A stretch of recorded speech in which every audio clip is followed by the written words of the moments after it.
Jamiat Ulema-I-Hind had written a letter to the Union Home Minister Amit Shah and had flagged out the issue of Khargone and several other issues that has been hurting quote unquote the Muslim community. I am joined by the Secretary of JUH, Niyad Sahab. Sir, first of all, the letter that you had written to the Home Minister, what is the response that you have gotten so far? Are you seeking a meeting, and if yes, why? Surprisingly, there has been no response so far, but I think it is too early also. But the issue being so serious, we expected that he would have some immediate response, but we have not received any response so far. As a next step, we will try to seek appointment with him. We will try to talk to him directly also, but this depends upon him. If he gives us time, we will try to follow it up. What are the major concerns because of which you are seeking this meeting? See, we are not looking at it only from the point of a particular community. This is the question of law and order in the whole country. Now, Home Minister and Home Ministry, they are directly responsible for maintenance of law and order.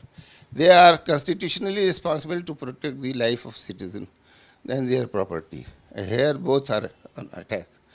See how they have got the power to prevent such things, and they have got the power to punish those people who are responsible for this. On both accounts, they have failed. They have not done anything to prevent such incidents. Do you think it is intentional? I don't say intentional, but the circumstances are such that this is much more than intentional. It was their prime responsibility, and they are not taking an action. Then what would you say?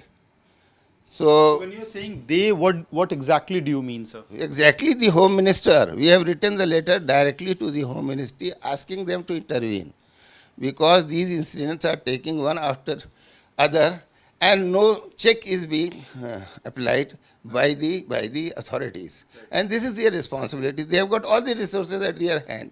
And this is happening only because they are not taking action against one incident. So, second incident is the directly result of the first accident. Okay. So that is our main concern.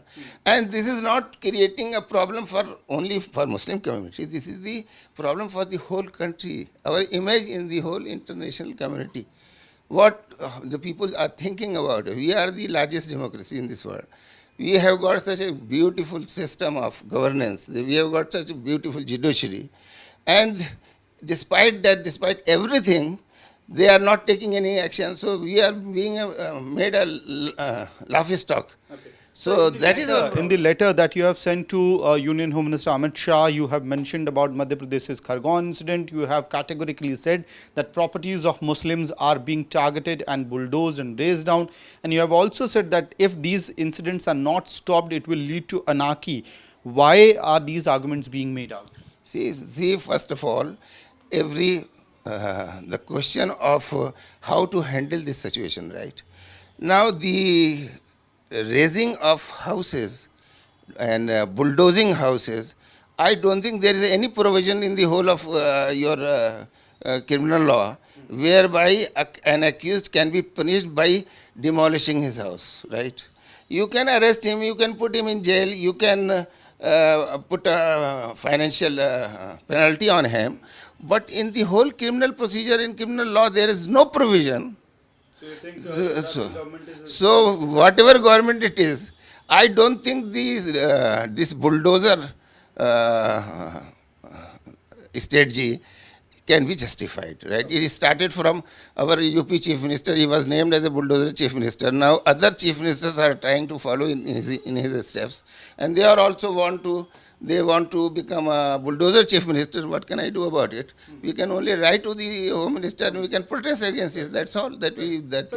you have said that properties of Muslims are being targeted. Chief Minister Shivraj Singh Chauhan is saying that properties being owned by Hindu, all communities who were functional or whoever have perpetrated violence are being targeted by the administration. I think we have not said only about Muslim, and In the letter now you have si- said, sir. now since you have said that he is acknowledging that the properties of Hindus are also being demolished, I think it is the most unfortunate and most, I would say, uncanny on his part to say like this. If he is acknowledging that property of anybody, if it is being demolished, and he is the chief minister, I think it's shame upon him, right?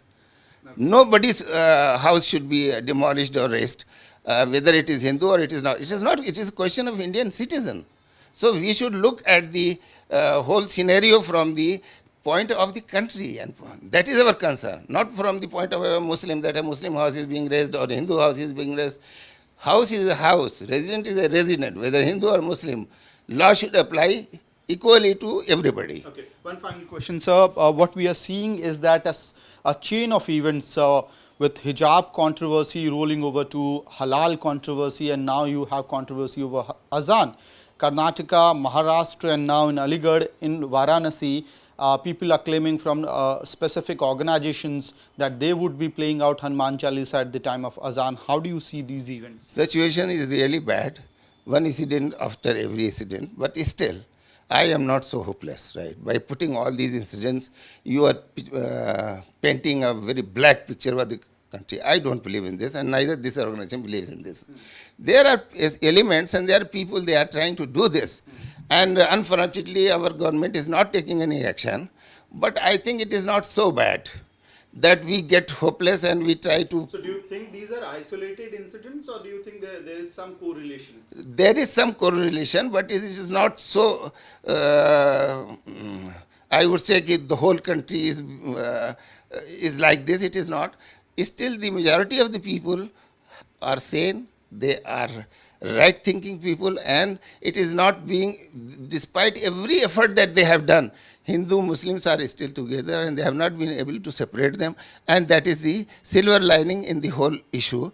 And based upon this, I am taking this action that we are approaching the government, or we are approaching the judiciary, that still the democracy is playing its role, and we have got confidence in the system, and I think ultimately the law and order will prevail, and those people who are responsible for such incidents, they will be punished. Thanks a lot for speaking to us. So that was Jamiat Ulema-I-Hind Secretary Niaz Faruqi, who has sought meeting with the Home Minister over a spat of events that have occurred, including the violence in Khargone, and he is saying, he's questioning the action being taken by the Shivraj Singh Chauhan government in Madhya Pradesh over the Khargone violence. With video journalist Abhishek Singh, this is Amit Bhardwaj for India Today from Delhi.